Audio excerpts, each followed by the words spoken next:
I am delighted to be talking with Francis Lucille. Hi there, Francis. Hi. Francis, you may well be known to people because of being a teacher in what's called non-duality, Advaita Vedanta. You have a lot of films and so on social media, YouTube. You're also known, and that's how I got to know you, as the teacher of Rupert Spira. But your past includes an active professional engagement in the world of science. And so that intrigues me as well, because how these things relate to science and this dominant way in the West that the world is viewed is very important to think about. You recently had a conversation with Rupert Spira, which was very illuminating and good to listen to. And you said that you're like a bird who sings and you're glad when people come to listen. Tell me a little bit about what is the song that you have been singing, and that people come and listen and want to sing along with you somewhat as well.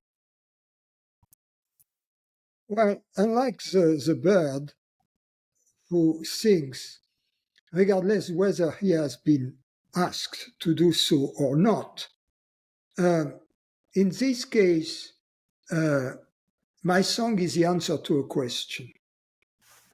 If there is no question, it's like the string has not been plucked, and therefore it doesn't give any sound. I don't know how to do speeches, in other words. I'm not a teacher. The teacher comes when a question comes, and the teacher disappears when the question disappears, when the answer is finished.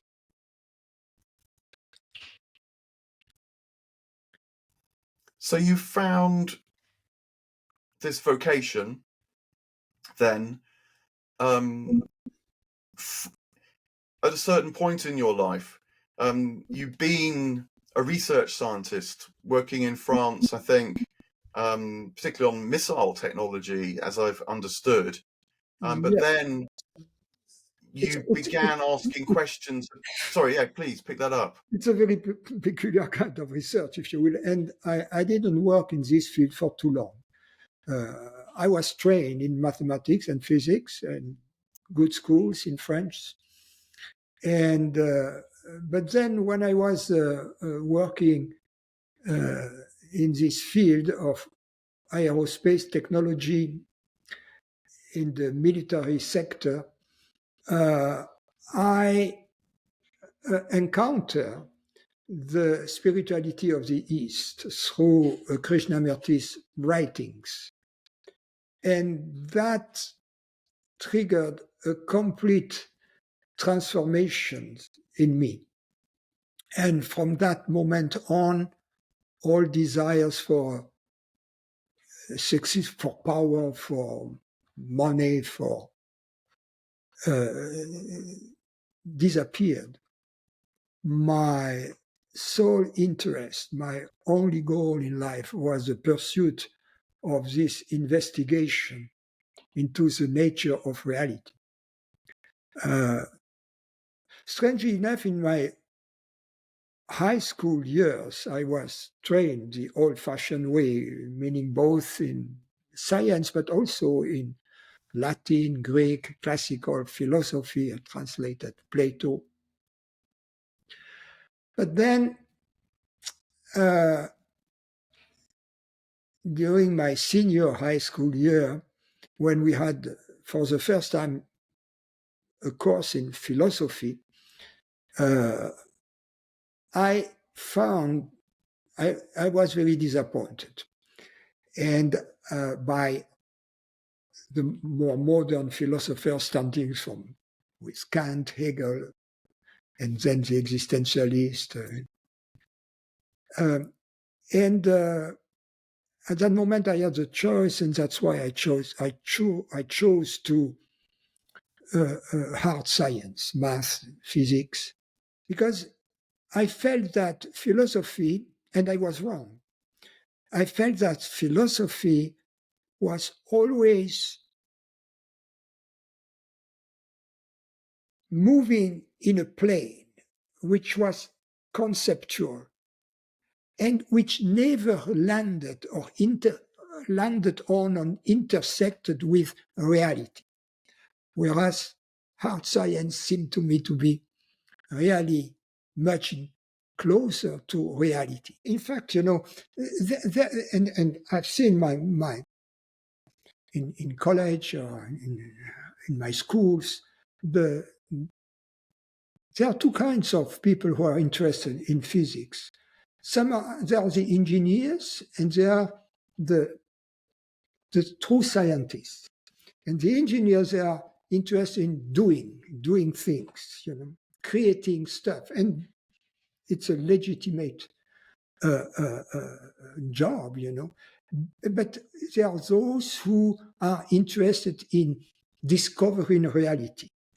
I was one of those, And these are, in fact, they are both physicists or mathematicians, but they are both that, scientists and philosophers. That's the old, and then some of them err in the direction of science and others more in the direction of philosophy, and I am one of those. But I am glad that I have this common language with scientists, engineers, physicists. I have been there, and I have this common language. And I have also this reliance on experience, which is a real foundation of science. In other words, experience, understanding, rather than beliefs. I'm kind of allergic to any form of belief. I feel it's like dead wood we are carrying uselessly. So, I mean, I have some sense of that myself. I did physics as an undergraduate, but then did a theology degree next, and then did a philosophy PhD on Plato. And sometimes, I got asked, isn't the leap from physics to theology and then philosophy, Plato, a big one? And I didn't quite know why. I just knew it wasn't. But I think you're right. It's because it felt like physics and theology and Plato are asking these big questions about the nature of reality and wanting to inquire into them. And I also share your frustration with a lot of modern philosophy, because I didn't become an academic philosopher because of this analytic, abstract, sort of footnote kind of feel to so much modern philosophy. Socrates presented as the supreme rationalist, and I realized that was wrong, but I didn't quite know how at the time. But it's since engaging more with spiritual traditions that I think I've found a sense of what ancient philosophy was really much more about. But this came to you, you mentioned Krishnamurti. So say what it was about Krishnamurti that grabbed you when you were otherwise working in the field of, ballistic missiles. It was a port of entry because of my background in science and being born in an atheist family. In my family, the G word was much worse than the F word. It was really like that. So I couldn't have access directly by the Thomas Gospel or the writing of Ramana Maharshi. It would have been too religious for me. Krishnamurti was different. He said, don't trust religions, don't trust these gurus, and that kind of attracted me. So it was my point of entry, but it was not really my guru. I found my guru later. But he was speaking of another dimension, you see, of a dimension which was beyond the mind, so to speak. And somehow that mysteriously resonated deeply with me. I didn't know what it was, but it was, let's put it this way, it was the beginning of the journey to the path. It was not entering the path, it was entering the path to the path. So look, help me understand that distinction then, and maybe say more of your story, because you're referring there to when you met Jean Klein in the 1970s, I think. Yes. He was not. I didn't have with him a real glimpse of my true nature.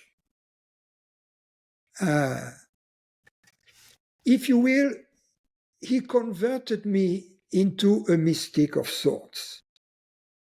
But he didn't give me the key to wisdom.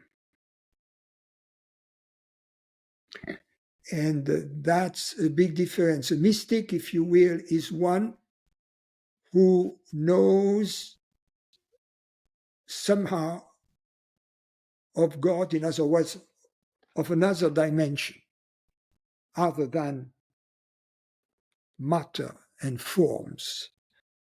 And the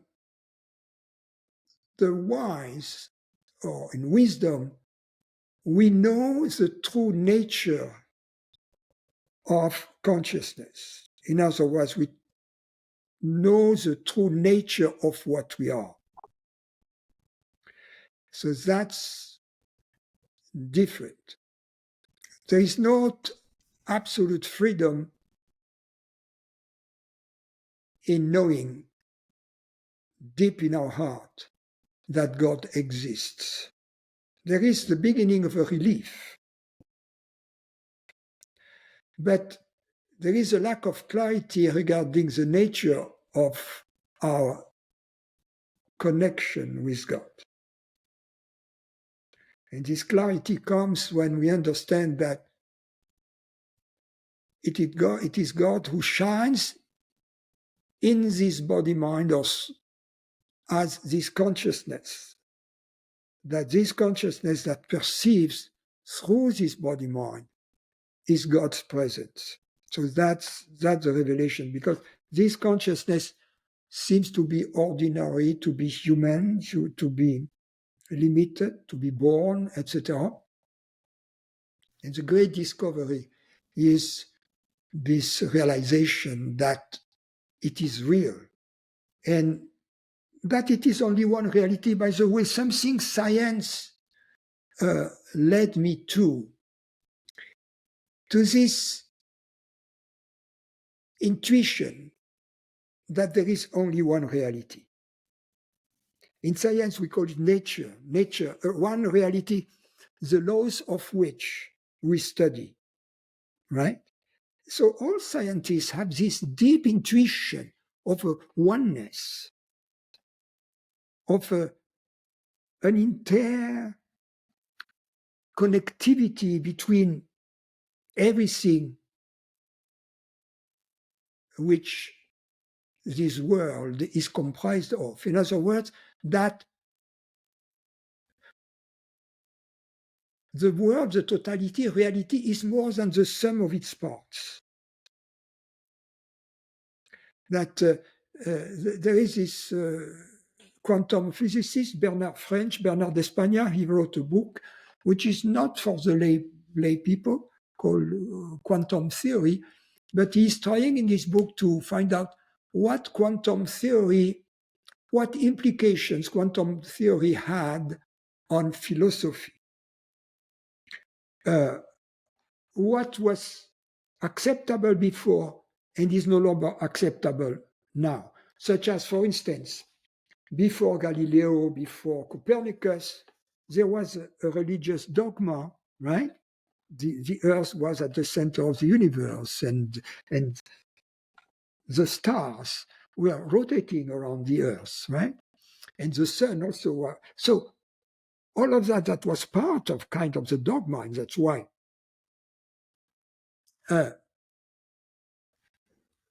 Galileo had some problem with the church, was debunked by science, right?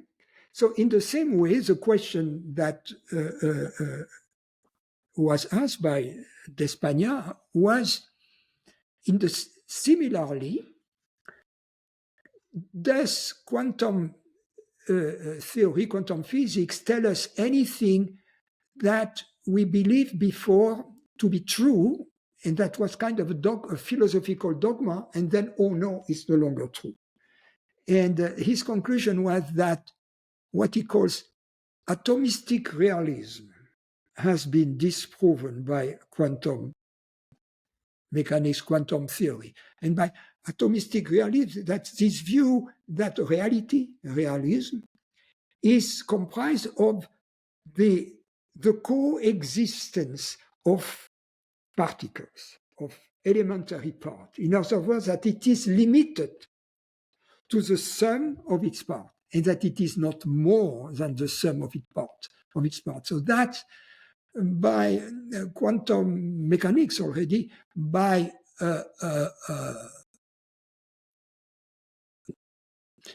questioning the locality with the spooky action at a distance, the aspect experiment, and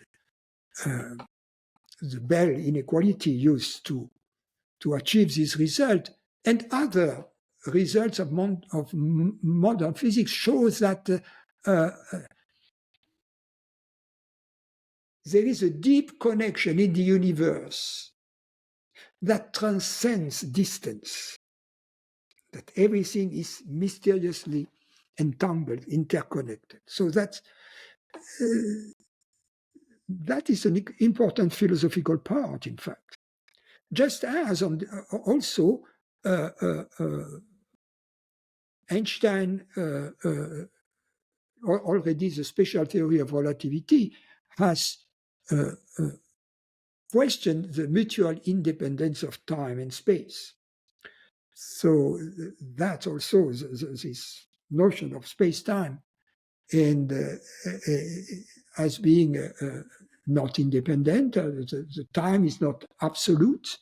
There is no absolute simultaneity between two events, etc. That's new.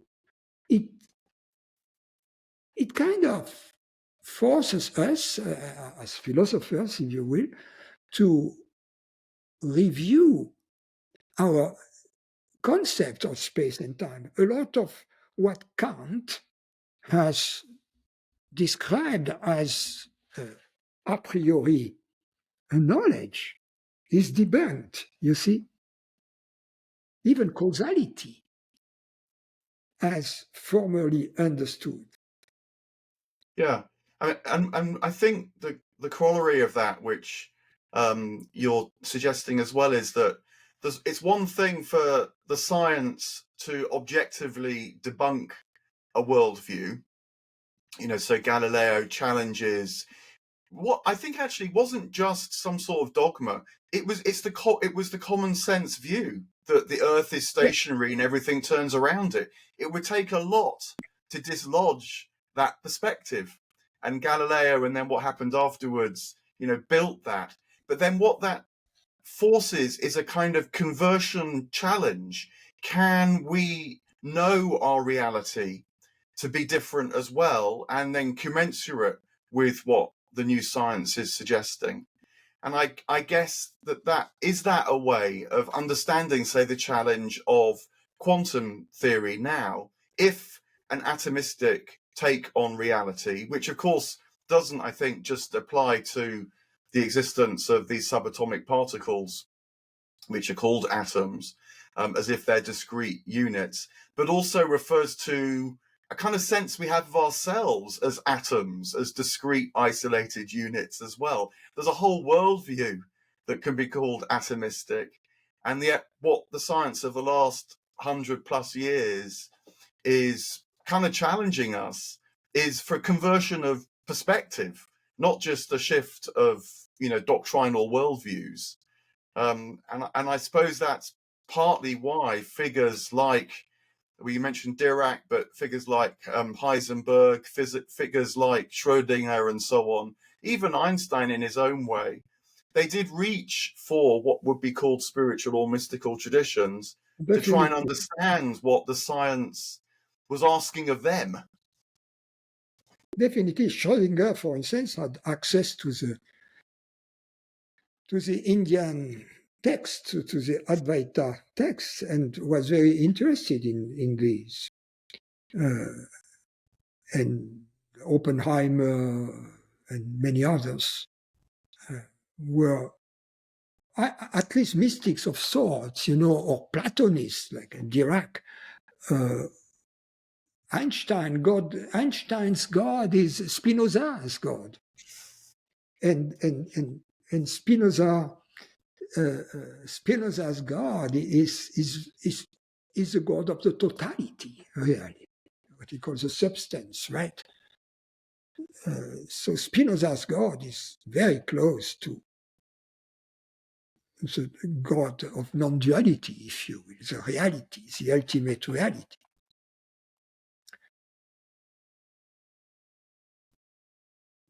Yeah, my physics tutor is a cosmologist called Carlos Frank, and he has talked publicly about how the experience of doing physics for him, he doesn't quite put it like this, but he certainly references God. It's an experience of sort of participating in the mind of God. He'll say something like he was sure that God's a physicist, because the experience of doing physics is not just about sort of wielding mathematical tools, coming up with theories, testing them, making predictions, and so on, as if it's a kind of human activity that can get a grip on reality. For him, it's the coming of reality to him through the observation, through the mathematics, through the testing and experiment. He feels like reality is opening up to him as much as he's understanding it. And I guess that again, that participative experience of these things is what was enabled by, say, Schrödinger and Vedanta, or Einstein and his appreciation of Spinoza's understanding of things and so on. That's what's going on there. Well, I think these great physicists, these great scientists, they had the intelligence and the insight to know the limitations of science. They knew that science was not explaining what things are. Physics is not explaining what a particle is. And in fact, this notion of what a particle is has evolved through various states. First, it was some kind of very small pieces of matter with a mass, with an electrical charge, when talking about the electron, with a spin. Then, in quantum mechanics, there was this duality between, with the first quantization, if you will, it was explained as a duality between wave and particle. It was not this, not that, it was both and neither. And then, second quantization, the field. Now it's different, it's an excitation of a universal field. You see the fermionic field or the electronic field. And so, and what matter is, what reality is, that's not the final say. It's a work in progress. It will always be in progress. And it is a very legitimate endeavor.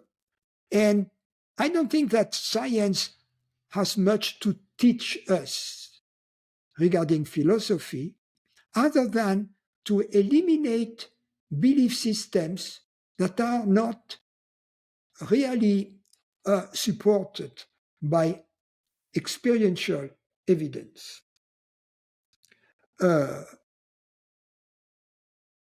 And conversely, I don't think that philosophy has much to teach to science. We have to keep these things separate. I respect very much science, and I respect very much, and I like the word of Wheeler, the great physicist and loose cannon, who said philosophy is way too important to be left to philosophers. So these two realms have to be kept separate. Scientists shouldn't believe that they have the final say on reality, right?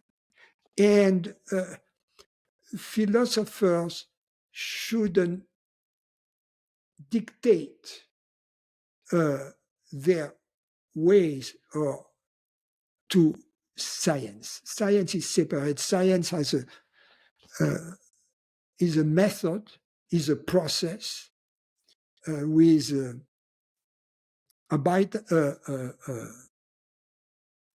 respect, absolute respect to the facts, to the experience, peer review, and limited to the field of phenomena. Something which is non-phenomenal, such as consciousness, doesn't belong to the field of science. The hard problem of consciousness, if you will, escapes the scope of science. If science would like to come to grip with this issue, then it would become philosophy. You see, so we have to be very clear about that. When you read any book, academic book about consciousness by neuroscientists, you discover that what they speak about is the content of consciousness, but never the nature of consciousness. And it's because science doesn't tell us what things are. They simply science simply tells us how things behave. If you take the Newton field equations, if you take the Einstein field equations, if you take the Dirac equation or the what these equations do, they tell us if we did this, if we do this on one side of the equation, now that happened on the other side. You see? In other words, they are equations of motion, equations of evolution, or equations of change, how things behave, how things change, equations of movement. But they never tell us what is in the left side of the equal sign and what is in the other side of the equal sign. I mean, of course, they tell us something. They tell us, yes, on the first side you have tensors, and these tensors are made out of a derivative of the metric of space-time, and on the other side you have the stress energy tensor, which is about the distribution of mass and momentum, local distribution of mass and momentum. But it's just moving back to another definition, but there is no end to it. There is no end to it.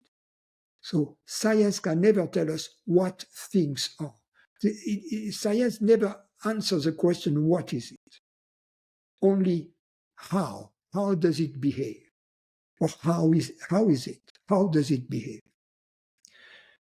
If a scientist believes that science answers the question, what is it? Then they have moved into the religion of science, which is a very different story.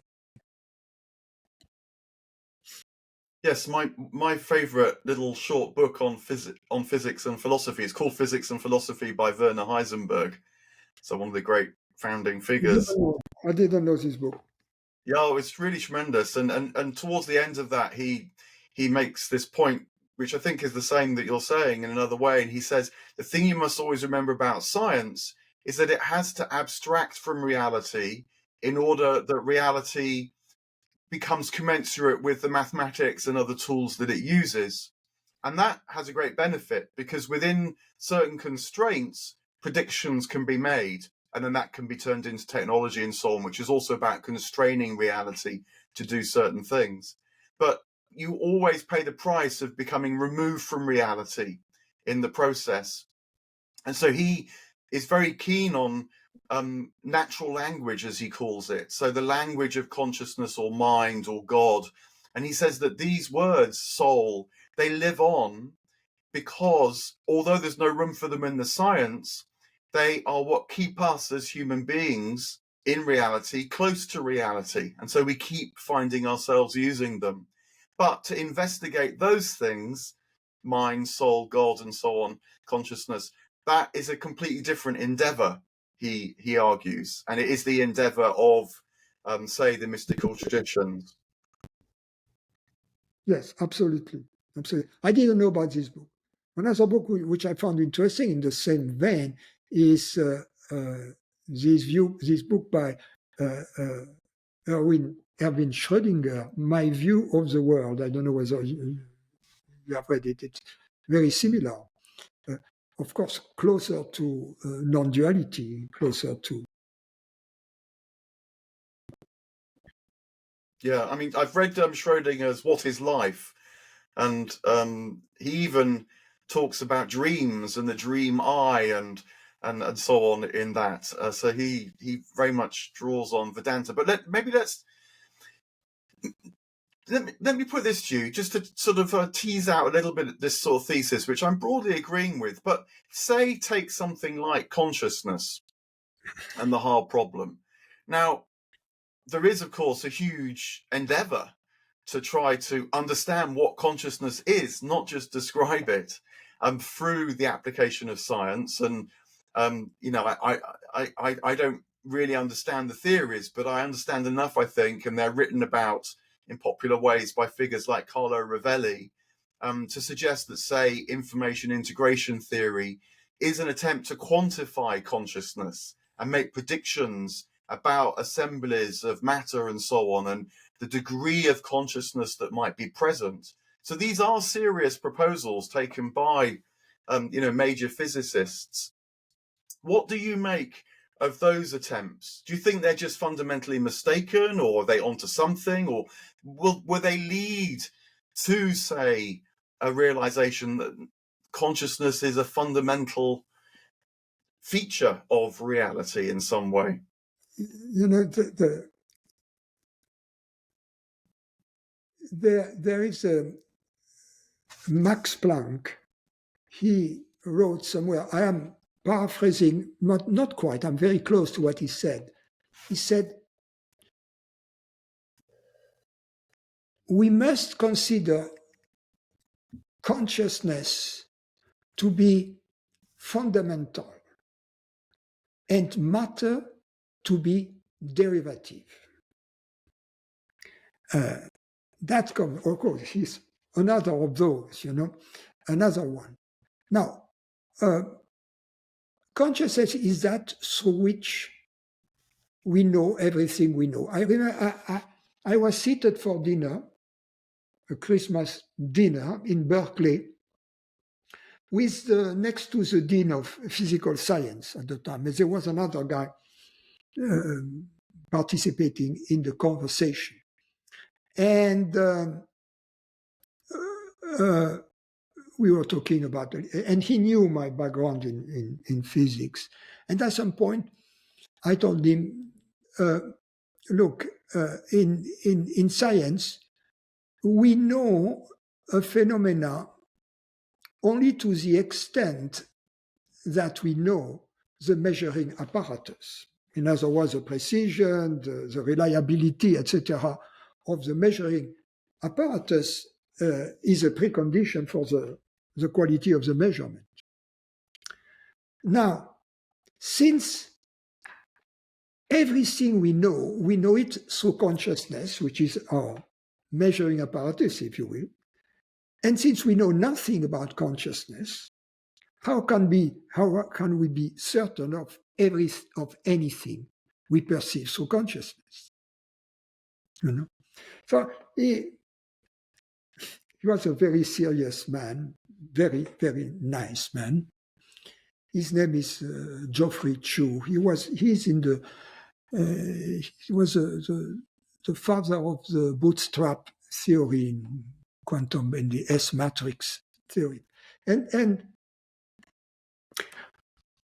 a few years later, same dinner party, and he came back to me and he said, "Yeah, Francis, I thought about what you said, but I think a lot can be explained through, just even without putting quantum mechanics in the thing, just through Maxwell equations, through just electromagnetism." I said, okay. And then a few years later, I was giving a dialogue in a conversation in Berkeley, and he showed up in the audience, and then at the end he came to me and said, "Oh, Francis, I you know what you have said? I have nothing to no contest, no argument with that." And because he asked the question, "What is the connection between what you say and quantum mechanics?" And I said, "None whatsoever. You know, I respect physics. You know, I know what it is about, and we are talking apples and oranges." So he likes that, and that's truly my position. I am both an admirer. I'm not a physicist. I am not a mathematician. I studied those matters, and I love them, and I admire them, and I keep them separate from the philosophy. If I use physics or math, it's just to illustrate to people who feel that what I'm saying is preposterous. When I say, so for instance, that consciousness is reality, consciousness is, as Max Planck says, fundamental and matter is derivative, people found that preposterous, but I tell them, look at quantum mechanics, look at general relativity, look at the concept we have of space, time, causality, the logic we have that an object is here and not there, or there and not here, cannot be in two spots at the same time. Well, that's not true any longer. So I use these seeming paradoxes of modern physics to open the box, so that people can be open to this extraordinary possibility that this apparently ordinary consciousness, which is hearing our words right now, is in fact the consciousness of the universe. It is in fact God's consciousness, and in fact is inseparable from the reality of the universe. In other words, it is the reality of the universe, because if the reality consciousness as its attribute are inseparable, they have to be considered to be the same thing. So consciousness is the reality of everything. Let's swing by this question one more time and see whether it helps us to sort of tease out the reality or that you're describing, and I'm with you on this. But sort of put one more question that might increasingly come up these days, which is the option of panpsychism. Now, panpsychism comes in various ways, of course, but this broadly would suggest that, okay, I accept that matter is derivative of mind in some way. Matter has mind-like qualities. You know, it tends to do certain things. It maybe is inclined to behave in certain ways rather than just being inert stuff that brutally sort of obeys laws. So I can get that, But why can't I adopt the panpsychist view, which is that as matter becomes more and more complicated, so consciousness as we experience it emerges? In other words, there's still a kind of atomistic quality to consciousness rather than the more unitive model which you're proposing and you're wanting to lead us to. When someone comes up to you and says, well, I can go with you so far in terms of panpsychism, but I still think consciousness is emergent. How do you respond to that now? I'm sure you come across this many times. Yes, yes. I mean, the many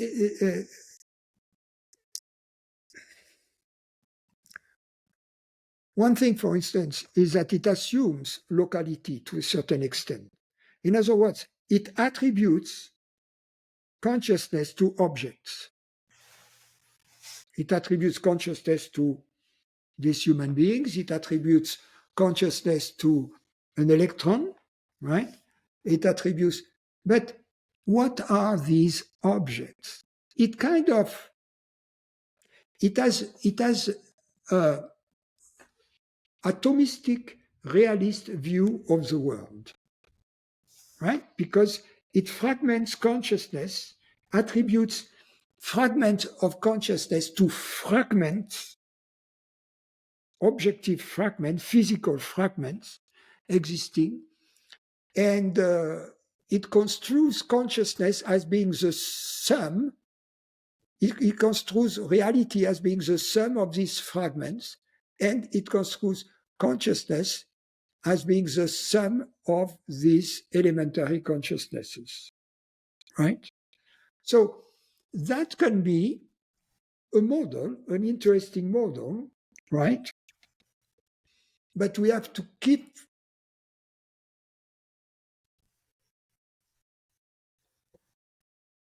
in mind that it doesn't account for the connections. If two objects are connected or simply interact, it means that they belong to the same reality. For instance, I cannot interact right now with the person I encountered in my dream. Why? Because they belong to two different realms of reality, right?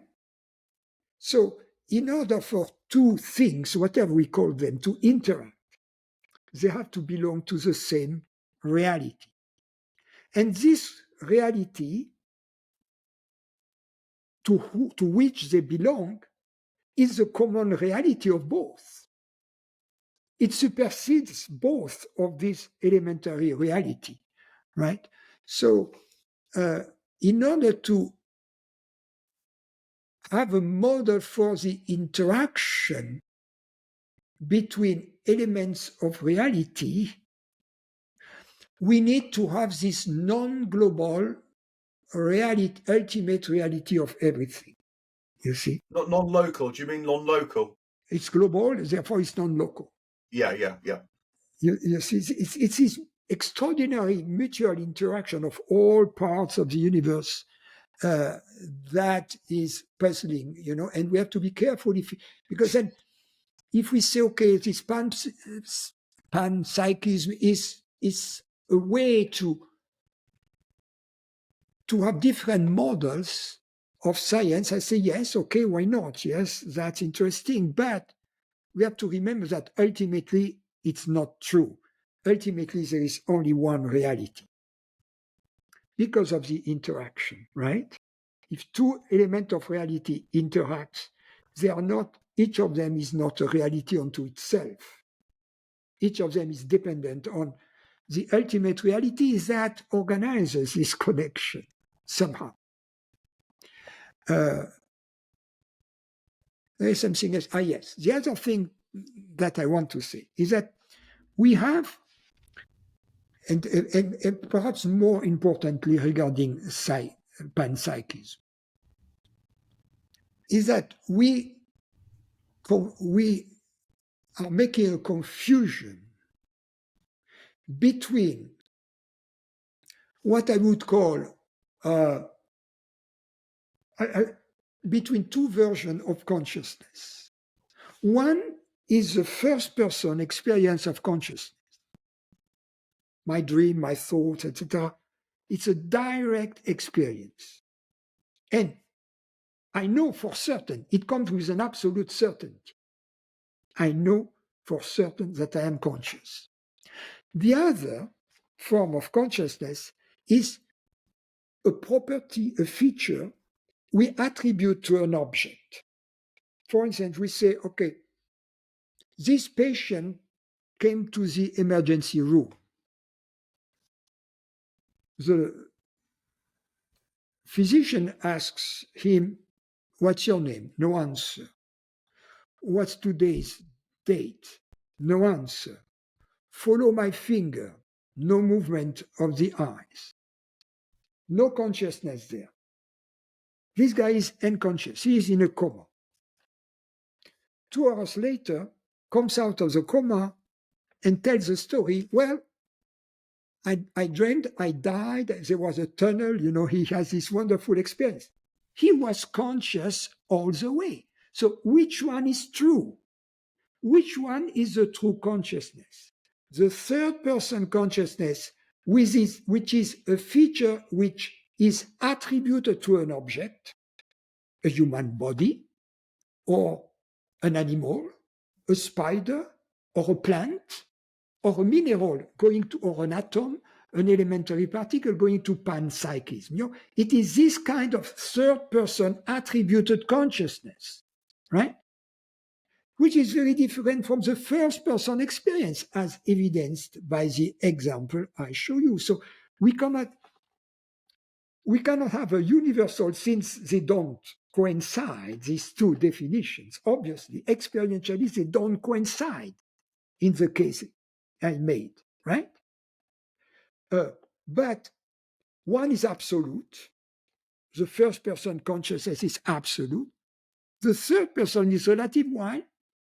Number one, I may be wrong. I may be making a mistake, like this physician, Okay, this guy must be unconscious, but in fact he was conscious. Or I may simply not know when I talk about a plant, or when I talk about a rock or a planet. You see? All we can say, actually, is that because there is consciousness in the reality must be conscious.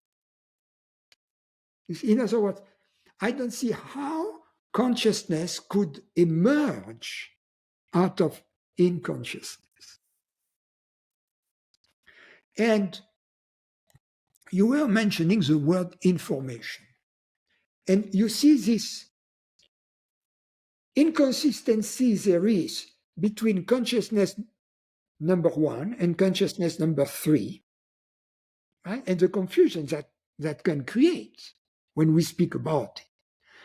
The same kind of confusion exists between information, which is, if you will, akin to the third person consciousness, and meaning, which is an experience. So the thought experiment that I use for that, to illustrate that, is the following one. The Chinese room. There is a Chinese guy in a room who doesn't speak English or French, but he has at his disposal all kinds of English, French, and French-English dictionary, plus a list of instructions to follow one by one, which are the same commands that would be in a translation program for a computer. Just as a computer goes through all of these commands in the blink of an eye, and the Chinese guy is going to go to instruction number one, which tells him, okay, look there, look at that, etc.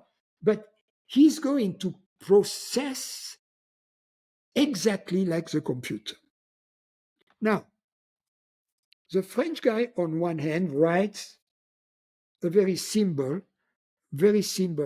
a text to intended to the British, and he says, we are better off without kings. Okay? And the Chinese guy goes, hein? Nous nous portons mieux sans les rois. And then the output of this process, which he gives to the English guy, is we are better off without kings. Both the French guy and the British guy have access to the meaning. They know what it means. The Chinese guy in the meantime, who has processed all the data, had all the information. He had all the scrambled zeros and ones, right?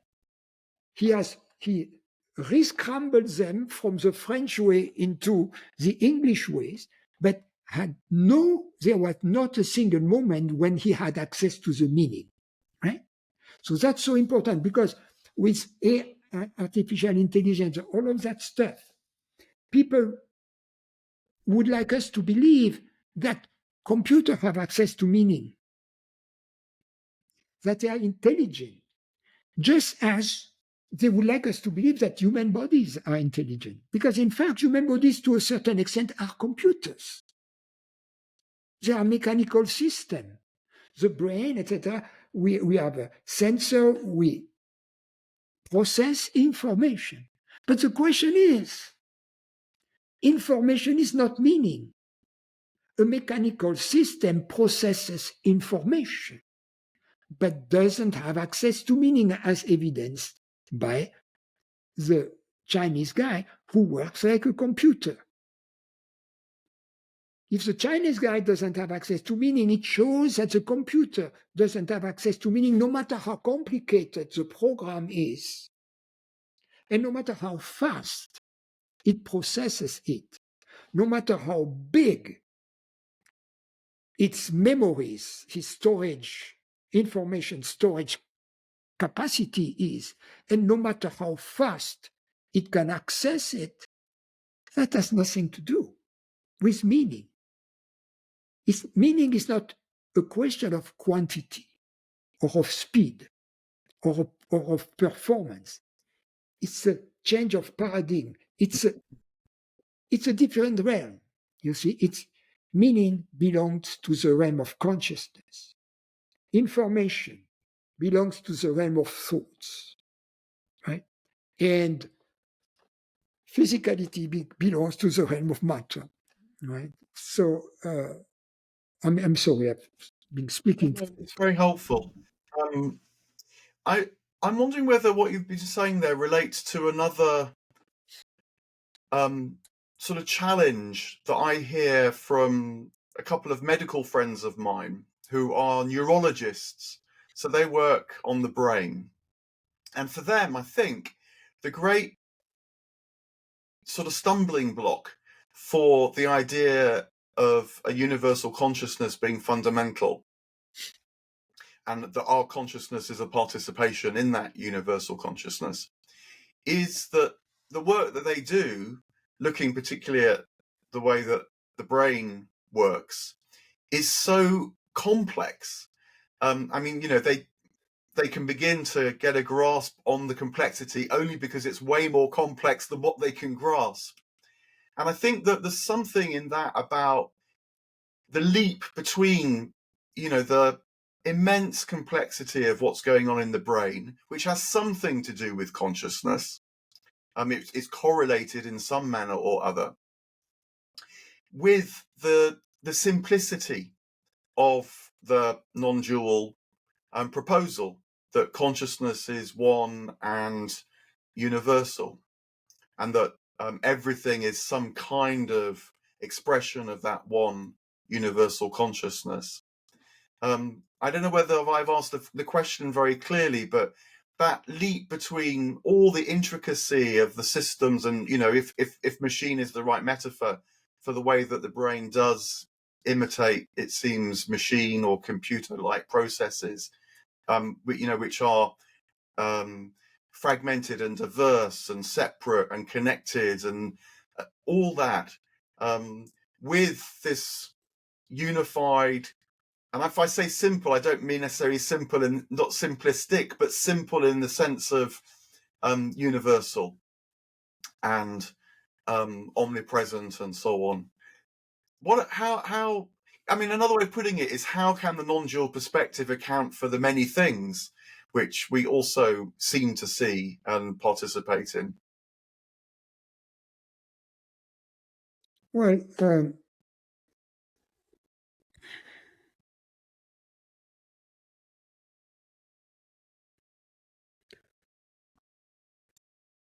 it is not like the creation, the many things. In the Chinese, they call that the 10,000 things. Because the complexity is not just in the brain. If I look at nature, if I look at water flowing, and I go into it, it's an extraordinary display. If I look at the universe at the extragalactic scale, and conversely, if I go down into the microscopic scale, I mean, it's mind-blowing, of course. And it's not surprising that the mind is complex. Everything is complex. Everything is complex. The multiplicity is everywhere. And what is extraordinary is the connection. What is extraordinary is that there is an order, after all. That there is not universal chaos. That the fact that there is order in the universe is the reflection on the realm of creation of the oneness of consciousness. That's why we are sensitive to symmetry, for instance. Symmetry means order. And when we look at modern physics, really, it's all about symmetries. It's all about gauge symmetries. And the ultimate symmetry is the origin, the single origin, and then there is this, I don't want to use inappropriately the language of physics, spontaneous symmetry breaking, things like that. And that creates this apparent diversity, but the symmetry is still there, the order is still there. The fact that we speak, the fact that there is meaning, that's order. So the source of order is the divine source, if you will. It's a way God remains immanent in the manifestation as order. That's the presence of God. That's why when we go into a church, especially a Romanesque church, with this that takes us into the heart, into the center, it invokes, if you will, the divine presence in us. I remember I was picking my teacher, Jean Klein, at the airport in Paris, and I was driving him. And as we were driving in Paris by the Seine, and we were driving by the Notre Dame Cathedral, and then further up there is the Louvre and all this beautiful alignment perspective. And he was coming from America, from the mess of New York, American cities, And he says, well, it feels good to be here. It makes you think straight. He was referring to how the architecture, the order, the beauty, that is in the symmetry, takes us to the center implicitly, symbolically, if you will. So yes, this complexity and the beauty regarding the argument of the neurologist. Look at the laws of physics. Look how many phenomena can be condensed in one single law, in one single equation. How many phenomena are implicitly not explained, but described by the Lagrangian of the standard model, or by the Einstein equation. How many phenomena out of a very simple formula? All the diversity almost of all the known phenomena is described there. So there is, in this way, a reduction of the complexity into simplicity. Perhaps we cannot do the equation, right? You cannot run the equation, but it's all there. It's all there somehow. Yeah, there's a way in which reduction can get to the essence. It's why in French cuisine you have reductions. You don't have gravies like in English cuisine. You want the essence of things in French cuisine. And it reminds me too of comments by, say, William Blake. He said to see the world in a grain of sand and heaven in a wild flower. And there's something there about this perception of the presence in the many things, in the myriad, and the 10,000 things. And I'm very influenced by Dante as well. And in the Paradiso, Dante increasingly has the experience of both perceiving all the individual souls and the angels and the other entities of the heavens in their individuality, but it ceases to become a separating individuality and instead becomes a uniting individuality. So he says, I can't tell the difference between I and we anymore. There's the one presence coming through. So the move in that direction, I sympathize with hugely, actually, as you described that. This individuality is dissolving in God. Well, so I do hesitate slightly the word dissolving, because he actually says it's not a loss, it's not a dissolution. It's the real presence, if you like, coming through more and more, and so it moves beyond language. It's both I and we, but something more than both I and we. That's the unity. What I mean by dissolution is not at all the dissolution of the physical or subtle individual.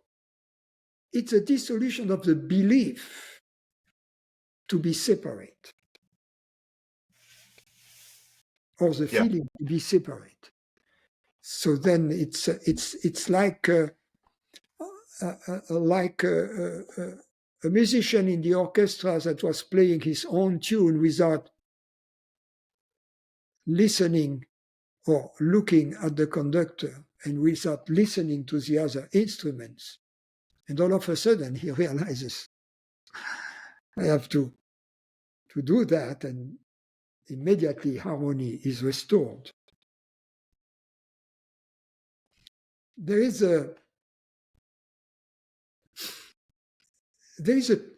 text that Jean Klein asked me once to translate from Greek for a journal he was publishing by Plotinus.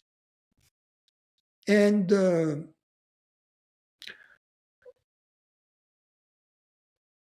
in this fragment, Plotinus says that the one, I'm paraphrasing, but because I don't remember the specifics, But he said that the ones who have the intuition of the divine or the glimpse of reality, they become like, he told them, duocephalade, two heads. And it's like there are two heads. There is one head, the one they had, looking into the world, but they have grown another head looking backwards, so to speak, towards reality. And he compares them to dancers in the Greek tragedy, where they were dancing like in circles. And the choreographer was standing in the center of the circle and directing or conducting the dance. And he says, now they have this head in the back. They can see the choreographer, they can follow the music, and they can be part of the universal harmony. I like that image because, and maybe this is a final sort of set of thoughts for now at least, because of the way that a sort of undifferentiated one becomes two, but then becomes a third thing, which is also the unity of the dance itself. And that seems to be quite a common pattern in ancient traditions. I mean, the Christian tradition, as I mentioned, is the one I know the best. And I think that's one way to understand the Trinity. That out of the Godhead comes the two, but the two is already three because of what the two themselves, as it were, make. But that threeness is just a different expression of the unity too. And so it's a dynamic unity of this Aboriginal consciousness that we're talking about. Does that kind of, is that resonating with the Plotinus thought and what you would, how you'd understand things generally? With how I understand things generally, you see, let's refer to two things. One, in the tantric tradition, you have Shiva, and you have the manifestation, the energy, Shakti. And Shiva and Shakti, they are a couple, really. But it is not like Shiva exists independently, the creator exists independently from the creation. But the creator is immanent in its creation. So it's that Shiva becomes Shakti. And then Shakti again becomes Shiva. It's like the tiny grain of the banyan tree that gives rise to this huge tree. But the seed has become the tree. The seed didn't create the tree and keeping a separate existence from the tree. In the same way, this diversity, this multiplicity, this complexity is nothing else than the creator taking the shape of the creation. And there is this coming back to consciousness. Well, it's a constant coming and going. And that reminds me of this moment in the Thomas Gospel when the disciples asked Jesus, if they ask us, where do you come from, or who sent you? What shall we say? And Jesus said, tell them that you are the children of the light, or that you came from the light. And then they ask, if they ask us, what is the light? What shall we say? And Jesus says, it's a movement and a repose. The repose, the unmanifested, the movement It's both. It's a movement and a repose. In India, they had this symbolic presentation of, I call it Ardi, the offering. And there is a plate, and there is a light, a candle on it. And they do this, and then they still stand. So the light, can you imagine how it connects with Jesus? The light was a movement and then becomes a repose. You see, it's all these symbols. There is only one truth, that gets revealed throughout the world, throughout the centuries, through many channels. And Jesus is a very beautiful, one of these very beautiful channels. Yeah, no, that makes sense to me. And what's in Thomas's gospel, I feel is often reflected in the synoptic gospels as well. Actually, particularly John's gospel, and it reminds me of when in John's gospel Jesus says, "I and the Father are one," but representing these different aspects in the one. As you say, like the repose of the Father, and that makes me think about how Jesus, the man, taught withdrawal and rest and contemplation. I think meditation. When your left hand doesn't know what your right hand is doing, that's a sort of image, I think, of repose, and that's the communion with the Father that Jesus, the movement, would have taught his disciples. So I'm just riffing a bit on what you're saying there now, but I think it resonates for me in that way, that this is in the heart of all the traditions and the Christian tradition too. Yeah, there is this Martha and Maria. One being the active, the other one being the contemplative. But regarding this saying of Jesus, often there is this exoteric interpretation, and then there is the esoteric interpretation. For instance, the saying, "I am the path, the truth, and the life." The kosher interpretation is, okay, Jesus is the only path. If, in other words, if you're a Hinduist or a Muslim, you're cooked. Because Jesus is the path to the truth, and he is the life. But the esoteric view is very different. Or the non-dualist view. My view is very different. Jesus didn't take himself to be a big shot, to be the only one, He says, the I am in me and in each of us, the Christ in each of us, the light, the shining light in each of us is the path, is the truth of what we are, right? And is the life, is that which is really alive. The body is not alive. The light, the I am in us, is the universe in us, which is alive. And that's the open secret. The open secret is that this apparently, as I have already said, this apparently ordinary consciousness is in fact the ultimate reality of everything.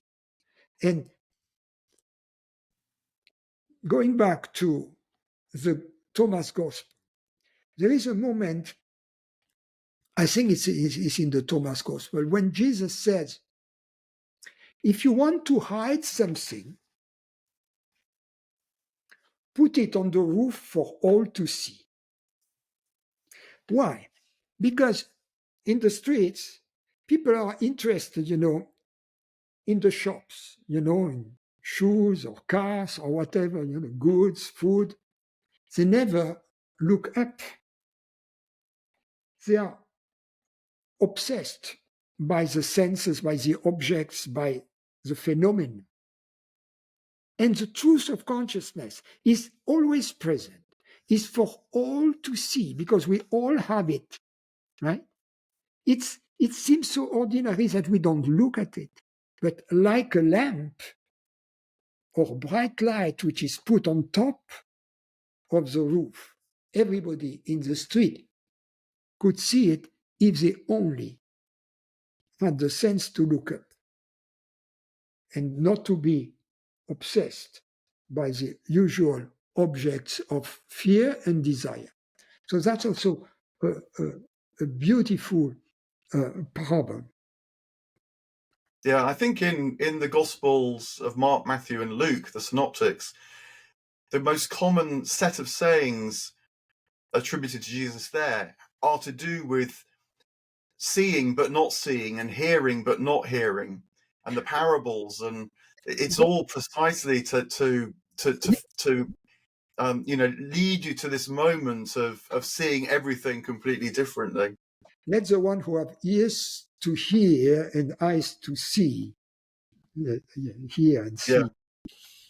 Yeah. Hey, look, I'm glad that we've got onto a little bit of theology, as it were, too, because that matters to me greatly and how these things connect. But it's been good to spend some time thinking about the scientific side as well.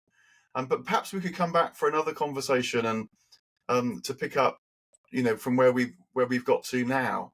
But look, I'd like to draw to a close now, unless there was anything you particularly wanted to add that you felt would be worthwhile hearing, part of the song that you've been giving us in this last hour or more, to fill out what we've been saying now, but otherwise pick up another time.